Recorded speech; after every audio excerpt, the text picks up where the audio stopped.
Hello? Are we on? Are we You're on on? mute. Oh, she's on mute. We got to. You're on mute. I think You're on mute. I think what happened was, hi everybody, welcome to Thrive Live. Technical difficulties. I think the timer ended up on its own little loop. It was hearing us but not seeing us, right? Isn't that funny? Taylor Swift had total technical issues with tickets, and you had a technical issue with Taylor Swift in back of you. So that's should have been what happened. That worked out well. I want to talk about the Taylor in the room, right? I just want to let you know that this house lives, eats, breathes Taylor Swift, because we, like Jason, have a young teenage girl. Jason, I don't know if Lexi is a Taylor lover. Not really. Swiftie. No. She saw her once. I think she doesn't have to do it again. She said. You are a blessed man, because I just want to show you my coffee cup for the day. Yeah. There's wine in here because Mama spent 9 hours yesterday, even with my pre-sale super fan, because I spent $1 gajillion in a kidney at the Taylor Swift store online trying to get these tickets. As I was telling Jason earlier, I was ready. Like, I was on at 9 o'clock. I was in, right? And my plan was to get the tickets and then bring my kids like a surprise lunch at school. And I was going to bring Taylor with me. We have a life-size cutout of Taylor in our house. So I was going to bring Taylor with me to school and like balloons and be like, yay, honey, we got the tickets, right? Didn't happen. I had to end up asking a neighbor to pick up the DoorDash from the front office and drop it, because you're not allowed to DoorDash at school, because I didn't send them with lunch because I was going to bring them lunch. So I had to DoorDash their food and call in a favor to get that delivered to them. Then I had to call in a favor to have another neighbor pick them up from school, because 4:30, Mom is still online trying to get these tickets. In the queue. And I have screenshots. I think I'm gonna do like a video of a whole digression of the day. Like from yay, super excitement, and then it's like there's 2,000 in the queue. Then the queue is halted. Sorry for technical difficulties. Hold on. Anyway, we did get tickets. I read a big write-up in the Wall Street Journal about how we're sort of back to the days of normal people not being able to get tickets anymore. Yeah, exactly. So 100%. Those tickets that went on sale were the very few that Springsteen and Taylor are actually selling to the public. Yeah. All the other tickets are being sold through other means to very high net worth individuals offline. So directly to the brokers, man. Yeah, so it's impossible anymore. Yeah. It's impossible. We did get tickets. We were very fortunate. We got 2 tickets. We're in section 609. So we're at the top of the stadium. And as you know, I work in sports television. I'm in stadiums all the time. I live in stadiums. I practically sleep in stadiums. So I have never been to the 600 level of the stadium. I know, first world problem. There's always a first time. Completely first world problems. But yes, I am now going to invest in, since the concert's in April, somebody might be getting some fancy binoculars for Christmas. The ginormous ones, you know. like the Tom and Jerry ones, right? That would be a great add-on to bring it to the stadium. Yeah. Oh gosh. Well, we're happy that you got tickets and that you got the teenagers happy in the house. That's awesome. Thank you. Yes, and Mom can breathe now. Although there's a second pre-sale happening this afternoon, I might try to trade up. We'll see. We'll see what happens. I might be a millionaire by the end of the day selling off my 609 tickets. So we'll see. We'll see what happens. So today's topic is driving leadership going into the new year. We were talking about how, although we're still in November, it's basically, we're kind of rolling into the closeout of 2022, looking forward to 2023. And what are some things that we are working with clients on? What are some things that we are pitching to clients, ways that we can help their business and help their workforce? And leadership seems to be something that really needs to be targeted at this point. So it's a topic that's coming up a lot. Yeah. You start to do some reading, whether it's an HBR or on LinkedIn or wherever you're at. Just the fact that we have to continue to lead even in tough times. There was a lot of conversation over the last few years, especially when the employee market was hot, how folks, were looking at making sure that managers were good managers and had the right soft skills and psychological safety and all of those things. And then, we've gone into this situation now. We're having a significant amount of layoffs and reductions, and we've been getting a lot of calls about commenting on that.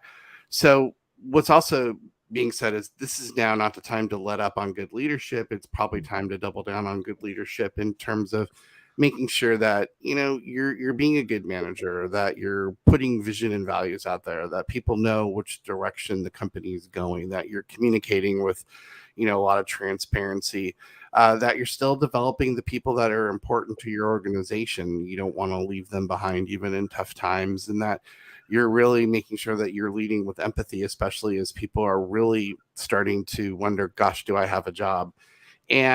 Or will I have a job? So it's becoming, even more important as we see the economy softening up and we see jobs starting to, fall away from, the market. So this is not something that should stop. We should, like I said, double down on that. Absolutely. And the other thing too that's happening with this market is, I mean, individuals, employees that, 2 months ago were basically highly confident, working for a great organization, making great money, buying Teslas, Yeah. with all the, showing off all the fruits of their labor, are now, basically really concerned that they may be losing their opportunity in their job and their lifestyle. So, I mean, and we're getting, folks calling us and saying, hey, I'm at one of the FANG companies, one of the top 4, and I'm concerned that I may not, have a job, because, they're all, announcing, layoffs of 10,000 or more, per company. So, and I think because of that uncertainty, I think managers have to step up and become a lot more visible, virtually and visible in the office, trying to calm their employees down and really, help them through this, tough situation that many have never been through before. I mean, we've all, been around the block once or twice, so we've gone through some of these economic, downturns. A lot of employees haven't, if they've been in the market the last 15 years. It's been nothing but, up and to the right. So, so we think, and what we're doing a lot of work with our managers is, they've got to be present. They've got to get better at managing not only their in-office employees, but their virtual employees. Getting them engaged, keeping them, happy and understand kind of what they're dealing with on a day-to-day basis. And I think it's going to be really, really critical going into next year because, the last thing you want to be is a manager, with a group of, of employees who are not engaged and barely there. Well, and the thing about it is you want to, do a good job of talking directionally where the company's going, where we're headed, how we're looking financially. I mean, obviously there's a certain amount of things that you can disclose and can't disclose, but those things that you can to say, hey, we're going to have a good quarter, or we're going to be a little bit soft this quarter, but we're not going to be as soft as our competitors or whatever it is. You want to have those kinds of conversations. You want to make sure the development plans are done and completed for your staff, for everyone. You want to make sure that you've potentially brought in some sort of leadership training. I think it's great that you do a little bit of leadership training in tough times, get people motivated about like, this isn't going to last forever, but let's continue to work our skills.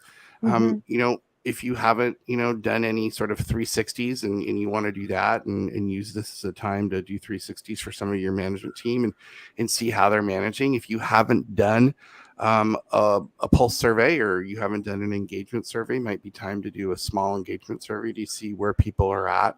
So just getting into those good cadences and doing those good practices. John Madden, the old football coach, used to say, winning is a great deodorant. So, when you're winning, it covers up a lot of things that you don't necessarily see. But when you're not winning and things start to get tough, all of the things that are broken start to really come forward. You're like, ooh, we're not doing that really well. So that's just the nature of the work world. So if you're starting to see some things that are broken, get on it and get it fixed.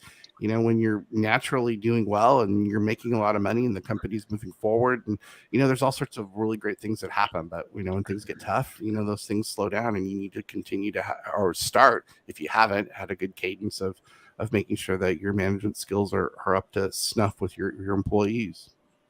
Yep, exactly. And we're, you know, as an example, I mean, we've just completed, you know, an employee engagement survey for one of our private equity, clients, and it was 5 questions. You know, it doesn't have to be complicated. 5 questions. I think we got like an 85% participation rate from employees. So, you know, clearly, you know, what they're telling us is going to be valid because everybody said so, right? So if they're concerned about something, it's something that we have to take action on. At the same time, with 2 of our clients, we're getting ready to do performance reviews, and you know, and kicking them off with the employee, self-assessment. Employee, tell us your story. What did you do the last 12 months, and what kind of accomplishments did you have, so we can, you know, recognize them for those accomplishments and what they've been through, as well as, you know, looking at how we're going to pay out merit increases and potentially bonuses. So, you know, so those are all things that are really critical to do here as we, you know, go into the last couple of months of the year. You know, even though there's all these economic things happening that could be a challenge for folks.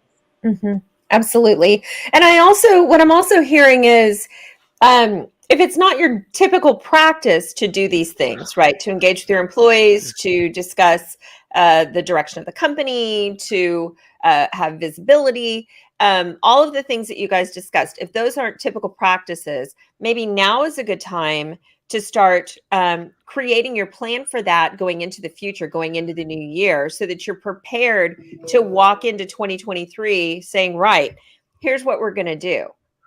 Right? Yeah, I mean, exactly. People will put up with a lot when they're getting a really good bonus and they're getting merit increases and the stock is going up. Like, you'll be like, yeah, I really wish my boss would talk to me more, but you know, I'm making a lot of money here, so I really don't care. But when you start to not make much money, or you start to make less money, and your boss isn't talking to you, you're like, oh my God, we're not doing as well. My boss isn't talking to me. What's going on? Or if you see that things are sort of, you know, the soldiers are falling all around you, right? You sort of think, you know, why is nobody here? Why am I? Why do they stick me in the basement? What's going on? Why can't I contact Joe anymore? Why does Joe's email not working? And I've had bosses that, you know, they haven't said, hey, your job's secure, because you can't say that. Sure. But I've had bosses that have said, hey, you're doing a great job. Keep hitting the ball up the middle every day. Use a baseball analogy is what they used to say. And you just keep doing that and you're going to be good. And so you could read between the lines saying, okay, they're happy with me and I'm not going to be somebody that's going to be, you know, impacted. And, you know, there are ways to make people feel better without promising anything. Exactly. And, you know, that's a super reassuring thing to be able to do for employees, because, you know, there's certain employees that just are not going to go anywhere. Like, if you had to let them go, you're basically going to slam the door shut on the organization. So, right. But I think we also, you know, in talking to our, you know, our peers, folks that are out in the market, you know, we're also letting them know to be prepared, you know, because, you know, I was told, you know, by the top HR person, we love you, we love what you're doing great, you know, we want to keep you, and then, you know, 4 weeks later I got a pink slip. Oh, that never happens. You know, so even though you get those reassurances, you got to be prepared. Right. You got to do that for yourself and for your loved ones and your family, because that's, you know, that's critical. You know, and you know, and even though you get those reassurances, you know, they're only as good as, you know, whatever they say. You know, it's not a contract. You know, and you know, so just be prepared. That's what we're recommending, you know, to our contacts. Well, the new thing that people are doing, and I think I sent this article to all of you yesterday. It's now called career cushioning. Now, we've been talking about that for the last month or so in terms of make sure your resume's polished up, make sure you're doing right things by your network and all that. So the new term for it is career cushioning. Jason, I'm stopping you right here. If we miss another opportunity to brand some form of something in the industry, I'm going to lose my mind. We were like ahead of the curve on this. We've been talking about this for like months, and I never. You got to start branding these things as we talk about them. So exactly. Okay, that's it. Yeah. Thesaurus is for everybody. Everybody gets a new thesaurus. Your main focus is to rebrand something that's already happening. Yeah, exactly. Career cushioning. I love it. I love it. So, it's career cushioning for the employee, and it's called, I think, leadership cushioning for the organization. Have good leadership, and your employees will appreciate that, and you'll have a happier and more engaged workforce, and they're going to be better when they come out the other side of whatever economic issues are going to pop up for the country and for your organization. Yeah, and it's not abnormal to have downturns. It just isn't. It's just the way it is. Oh my gosh, that's the way life is, right? So if you look at it, it's literally, and this is not an unscientific, Walker methodology, but it's literally every 10 years. So like every 10 years, there's a downturn. Cycle. And you can pretty much count on it. That's how it works. Yeah. So true. So, but no, we definitely, if you're listening to us, which we hope you are, and you, please, prepare your cushion. Even though it's the year's ending, just make sure that you're prepared, and from a employee perspective, and as a leader, you gotta up your game. Hey, for Jeff 2023. Bezos says, "Be prepared. Don't buy any big screen TVs." Did you see that? Who said that? Jeff Bezos said, "Hey, the economy's going to get tough. Don't buy a big screen TV." Okay, that's our advice. Yeah, that was his advice. Maybe he should have said, "Don't buy any Taylor Swift tickets. Times are going to get tough." I guess Jeff Bezos will never hire me, but that did seem slightly like out of touch. Like if there's economic issues going on, aren't you really worried about buying a big screen TV? Aren't you really more worried about gas and milk and feeding the kids, Taylor Swift, they won't know how hungry they are if they're watching it on a bigger screen. Exactly right. Food does look bigger though, so it could just wait for Black Friday and just go crazy. There you go. I'm interested in seeing the Black Friday numbers. I'm interested in seeing how all this pans out for this year. But it's so weird because you look at like Target, and Target had bad numbers that they reported this morning, but then you see a report from Wall Street Journal, and it shows how consumer confidence was actually still pretty high, and people were buying like a lot of durable goods like furniture and other things, and that number was actually pretty good. And so it's just a very strange economy. I just don't understand some of the numbers. It is. Yeah, no, and a lot of the things that we've been reading about, is that the holiday season is going to be interesting because there isn't going to be a big supply of products. It's going to be very limited. The stuff that's just like Taylor Swift tickets. Just like exactly limited, highly limited, and highly priced. Whatever you want, you ain't going to get a discount on it. And the stuff that's going to be on sale is the stuff that you should have been wearing, in the summer. Because they're trying to get rid of stuff that that didn't sell. So.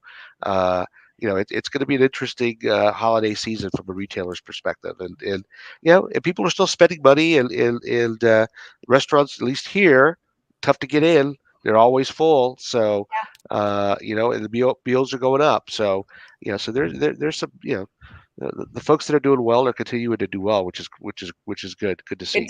See, I think that these artists need to do, and I'm totally changing the topic. I think these artists, they need to do regional residencies. So if they want to tour, that's cool. But I think they also need to do regional residencies. That would be amazing, wouldn't it? Do one in the West Coast. Do one, in the Midwest. And all four, right? All around. Yeah, all around. And that way, they can do a residency. It's not as expensive as going on tour, and people that don't have $1,000 to drop on a Taylor Swift ticket can go and appear and see them somewhere in Vegas or a casino in Louisiana or someplace down in Florida, and they run there for a couple of weeks and gives them an opportunity to see them. I think that they should do regional residencies. That's my branding idea. If anybody wants to use that. There you go. Unfortunately, with the egos that are involved, that would be just too common. Yeah, but they all Elvis did it. I mean, mega tours. It's good enough for Elvis. It's good enough for Swiftie over there. So that reminds me of a story. Quickly, years ago, I was involved with a film that was filmed in Hawaii, many years ago, and we had a big name actor who's a little bit and his wife lived in LA, and Nicolas Cage would have his wife, he would have the production pay for him a private jet every 4 days or whatever it was, I can't recall, to fly back to LA to spend a day with his wife and then come back during the entire filming of the show. And it seemed very prima donna to me. And also finding out at the time that they both lived in separate residences anyway in LA. They didn't even share a house. So it just this whole residency thing reminded me of, you're at work, do your work, and then go home when you're done. You've signed up for this. Don't cut everybody off at the knees every few days or whatever because you got to go home to save your marriage. You should have gave Giselle and Tom Brady that advice. It might have been. They actually probably should have spent more time together. But actually, I agree with Nicolas Cage. You should. So many of those people get divorced because they're separated when these movies take them away for so long, and they lose touch with each other and start dating other people. So I don't blame Nick Cage for that. That one's probably less crazy than he's done. The star system is in what they need to survive. It's a little bit crazy sometimes. You hear some of those stories. It's like a Taylor Swift song. Is he still bankrupt, or did he make all his money back? I think he's still trying. That movie was funny. That last one he did, but I wouldn't. It was funny, but it went on a little too long. It was funny. Yeah, it was good. It had the Mandalorian in it, so it was really good because it had Mandalorian in it. But all right, we've digressed enough. I think the takeaway here is leaders lead, look to the future, engage your employees. Talk to Thrive HR consultants to work with you on any projects that you have coming up, any concerns that you have about engaging your workforce, and how to keep everyone focused. Correct? Yeah, and send your resume. We are unfocused right now. We're letting people know that if you are looking for work, send your resume to Thrive at Thrive HR Consulting. We'll look against our recs that we're hiring for, within our organization and other organizations, see if there's a match. We'll also put you in our ATS as things come up.